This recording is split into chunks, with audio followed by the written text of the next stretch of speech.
Vous écoutez Un pasteur vous répond, le podcast de Florent Varac, qui vous aide à mieux comprendre la Bible, une question à la fois. La question est posée, bonjour, on reproche souvent aux chrétiens d'être divisés, et cette image dessert certainement l'œuvre du Seigneur. Est-ce qu'il ne faudrait pas se concentrer sur ce qui nous unit et se réconcilier pour mieux le servir? L'œcuménisme semble être une bonne solution à nos divisions, qu'en penses-tu? Alors écoute, le reproche est juste, les chrétiens sont divisés, et il semble que les chrétiens protestants le soient encore plus. D'ailleurs, quelqu'un a commenté l'un de mes podcasts de cette manière. Vous voyez vous-même, cher pasteur Varac, il y a trop de différences entre les protestants. En 500 ans seulement, on a des dizaines de milliers de démembrements. Dans le petit pays africain où je vis, plus de 13 000 églises chrétiennes sont déclarées. Pourquoi donc ne pas faire une seule église ? Alors, il existe dans le monde des dizaines de milliers de dénominations protestantes. C'est juste, je comprends la critique et cela semble aller à l'encontre du vœu du Seigneur Jésus, fondateur de l'Église, qui dit et qui prie que tous soient un, comme toi, Père, tu es en moi et moi en toi, qu'eux aussi soient un en nous, afin que le monde croie que tu m'as envoyé. Jean chapitre 17, versets 20 à 21, nous reviendrons sur cette prière. Alors, est-ce que l'Église orthodoxe a péché en se séparant de Rome en 1054 après Jésus-Christ? Le protestantisme a-t-il péché en se séparant en 1517? Et les églises évangéliques, avec leurs milliers de dénominations, sont-elles contraires à l'intention du Christ? Dans cet épisode, nous allons examiner l'unité et les fractures des églises du Nouveau Testament, l'unité et les fractures des églises dans l'histoire chrétienne, ce qu'est l'œcuménisme et ses objectifs, les bienfaits de l'œcuménisme culturel, les problèmes de l'œcuménisme chrétien, et je terminerai sur la prière de Jésus pour l'unité des chrétiens, prière que j'ai évoquée à l'instant. Alors regardons donc l'unité et la fracture des églises du Nouveau Testament. Il faut bien réaliser que les églises du temps des apôtres n'étaient pas homogènes et n'étaient pas unies avec une influence réciproque bénéfique. L'Église se fonde sur Jésus-Christ, tel que les apôtres l'ont annoncé. Éphésiens chapitre 2 verset 20 nous dit que nous sommes édifiés sur le fondement des apôtres et des prophètes. Et Paul souligne l'importance de rester fidèle à ce fondement. Il n'y a qu'un seul fondement, Jésus-Christ. Et la question se pose, que se passe-t-il lorsque les églises se séparent ou s'éloignent de ce fondement qu'est Jésus-Christ? Et les églises du Nouveau Testament connaissaient des avis et des pratiques différentes, source parfois d'émulation et parfois de correction. Par exemple, on voit une interdépendance positive. Les églises de Macédoine secourent financièrement l'église de Jérusalem et les chrétiens de Jérusalem, on le voit en Romains 15, 26.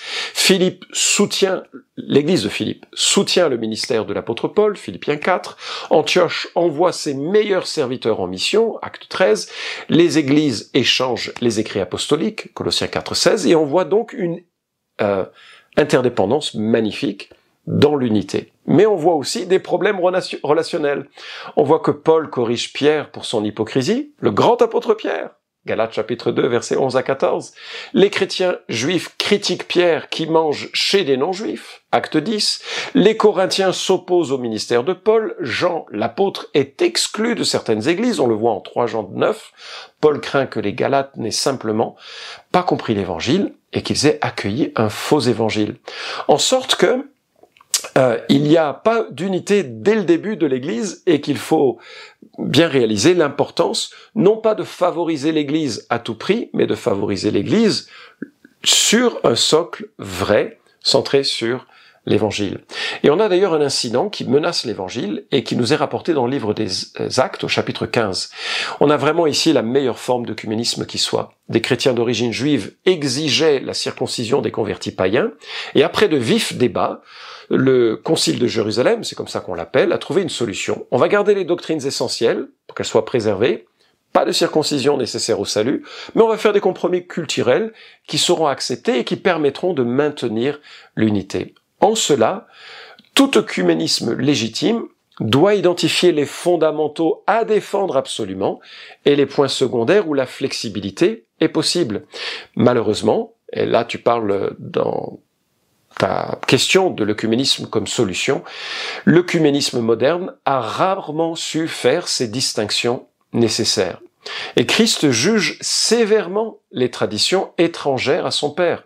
Jésus dit « Toute plante qui n'a pas été plantée par mon Père céleste sera déracinée ». Matthieu chapitre 15, verset 13. Et dans l'Apocalypse, il s'adresse directement à 7 églises individuelles, révélant leurs forces et leurs faiblesses. Certaines sont si graves qu'elles risquent la fermeture. Jésus menace de fermer l'église en quelque sorte. Et il serait impossible de considérer ces 7 églises comme une. En sorte que il faut réfléchir à cette unité qui se fonde sur la vérité, sur le socle qu'est Christ. Et lorsque Christ n'est plus au centre, ce n'est pas une négociation qui permet de faire avancer l'ensemble. D'ailleurs, on le voit dans l'unité et les fractures, cette fois-ci, des églises dans l'histoire chrétienne. Les controverses ont toujours accompagné les églises, et heureusement, quelque part, car elles ont forgé les doctrines les plus fondamentales, et elles ont forcé la clarification de ces doctrines. Par exemple, Marcion, tu connais peut-être pas son nom, mais il voulait supprimer l'Ancien Testament, et certains livres du Nouveau Testament. Cela a forcé la réflexion sur le canon, c'est-à-dire sur les écrits constitutifs, sur la norme de l'Église, et c'est ainsi que nous avons le Nouveau Testament. Arius enseignait que Jésus était créé. Alors ça a forcé la réflexion sur la nature de Christ. Est-ce qu'il est Dieu? Est-ce qu'il est de nature divine? Comment est-ce que l'on pense à lui? Et c'est grâce à Arius que justement on a pu comprendre qu'il avait tort, et que l'on a pu formuler une juste doctrine au sujet de la personne de Christ. Paul ne disait d'ailleurs pas autrement, il faut bien qu'il y ait aussi parmi vous des controverses, afin que ceux qui sont dignes d'approbation soient manifestés. Et on a cela en 1 Corinthiens, chapitre 11, verset 19. L'Encyclopédie Universalis signe un très bel article sur l'œcuménisme, et il note que dans l'histoire, il y a plusieurs tentatives historiques d'unité qui ont échoué. Les conciles de Lyon en 1274, de Florence en 1439 pour essayer de rapprocher Orient et Occident ont échoué. Le concile de Trente qui voulait prendre la mesure des doctrines révélées, rappelées par la Réforme, et ce concile s'est fortement opposé aux avancées de la Réforme, et donc c'est fondamentalement un concile anti-protestant. Et au XVIIe siècle, 4 grandes confessions de foi, finalement, se sont cristallisées dans une rigidité croissante. Alors, certaines des controverses viennent du diable pour ébranler l'Église. 2 Corinthiens 11 le montre, il y a des faux apôtres qui se déguisent en anges, enfin comme Satan se déguise en ange de lumière, il se déguise en vrai apôtre, pour pouvoir annoncer des choses qui sont contraires à la vérité. L'arianisme, la vénération des icônes, la procession de l'esprit, toutes ces questions ont jalonné le parcours théologique de l'Église et ont forcé des réflexions et, avec cela, des divisions. Alors, ceci dit, comment est-ce qu'on peut comprendre ce qu'est l'œcuménisme et ses objectifs? Alors, l'œcuménisme, qui est un phénomène assez récent en fait, vient du grec signifiant le monde habité ou la maison du monde. Le terme signifie l'effort d'unir par des traités, des dialogues, les diverses maisons de la chrétienté. Le mouvement s'est accéléré avec le pape Jean XXIII qui a convoqué Vatican II en 1959, où là, Rome ne promeut plus seulement un œcuménisme catholique, mais invite les catholiques à participer au mouvement œcuménique général. Il y avait plusieurs observateurs issus des autres confessions de foi qui étaient invités à ce concile. Le Conseil œcuménique des Églises, dont Rome ne fait pas partie, il faut le noter, lie de plus en plus les problèmes ecclésiaux à une forme de militantisme politique sous le vocabulaire de justice sociale, avec des programmes de justice, de paix, de sauvegarde de la création, qui franchement, pour moi qui suis un pasteur, me semble un peu éloigné des préoccupations directes de l'Écriture. Ceci dit, et c'est un autre point que je veux relever, quels sont les bienfaits de l'œcuménisme culturel ? L'œcuménisme culturel, donc le fait de vivre en maisonnée consciente les uns des autres, présente de réelles valeurs et il faut le préserver. Nous vivons sur la même terre, nous nous réclamons de la même foi chrétienne, nous pouvons faciliter des voies de présence commune dans la société et c'est un bienfait. Le dialogue, reconnaître la légitimité de parler ensemble. Il y a eu récemment un débat entre évangéliques et catholiques, tu retrouveras sur le web, et avec des jeunes responsables brillants de part et d'autre, et on peut voir justement la différence de perspective. C'était un débat qui était très respectueux et qui permet de comprendre ce qu'il en est des enjeux. Mais le dialogue est utile. Le respect aussi. Reconnaître le droit de croire différemment. Tertullien, père de l'Église du IIe siècle, disait déjà que l'un soit libre d'adorer Dieu et l'autre Jupiter. Il n'est personne qui veuille des hommages forcés, pas même un homme. Et il a raison en cela. Et le fait de comprendre et de respecter la croyance des autres, c'est fondamental à une société mature. Et en fait, si je suis sûr de mes convictions, je suis jamais menacé par les convictions des autres. Donc je n'ai pas besoin de les imposer. Je peux dialoguer, je peux écouter, je peux comprendre, je peux répondre aussi, et je peux me faire une opinion grâce à cela. On peut aussi imaginer la coopération sociétale sur l'éducation, sur l'aide aux plus faibles, sur le partage de locaux. Tout ceci, ce sont des belles choses. Et j'écris ces lignes alors qu'une équipe de scouts catholiques s'est installée sur notre terrain. Et nous étions heureux de le leur prêter. J'ai été invité à une messe, je n'y ai pas participé justement parce que je n'ai pas les mêmes convictions sur ce qu'est le culte, mais j'ai passé un moment convivial avec le prêtre et avec les participants à cet événement.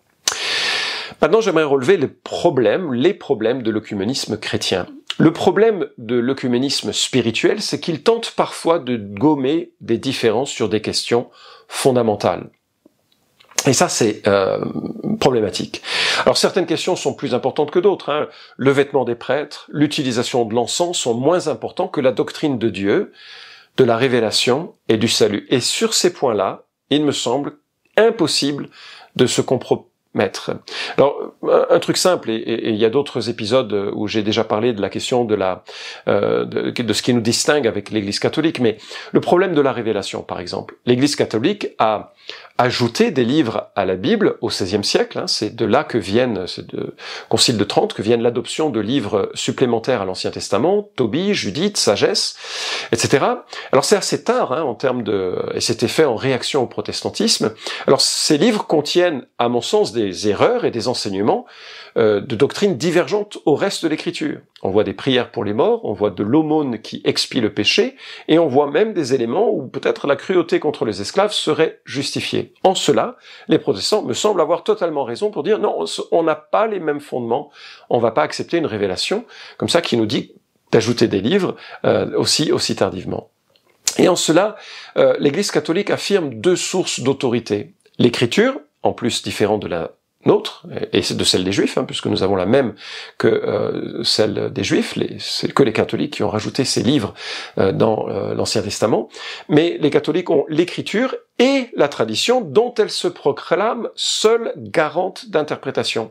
C'est-à-dire que la tradition, pour mes amis catholiques, est en réalité simplement une expression qui ne contredit jamais l'Écriture, ce qui est faux, à mon sens en tout cas, mais il le justifie en disant nous savons interpréter correctement l'Écriture, donc même s'il y a des apparences, des différences d'apparence, c'est simplement une mauvaise interprétation. Nous sommes les seuls garants de l'interprétation correcte.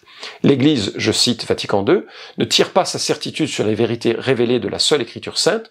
Toute interprétation de l'Écriture est soumise au jugement de l'Église. Ça, c'est un problème. Ça veut dire que l'Écriture est véhiculée ou médiée par le biais de l'Église. Et si l'œcuménisme passe sous silence ou brouille le chemin du salut, des millions d'êtres humains risquent l'éternité en enfer. Alors, voilà. Ceci dit, je voudrais relever, est-ce que vraiment nous avons des milliers d'églises désunies et une église catholique unie? Il faut quand même relativiser le contraste. Les églises évangéliques sont désunies dans leur nom, mais sont souvent très unies dans leur doctrine. Et même, c'est de connaissance commune que je ne partage pas les doctrines, par exemple, charismatiques, mais même avec une église charismatique modérée ou sage, 90% des choses que nous croyances sont identiques. On a des noms différents, on va avoir des pratiques différentes, on va avoir une culture différente, mais quand même l'essentiel va être partagé, l'essentiel doctrinal va être partagé. Par ailleurs, l'Église catholique, c'est vrai, est unie structurellement, un pape, des évêques, un même nom, mais elle contient aussi des divisions profondes.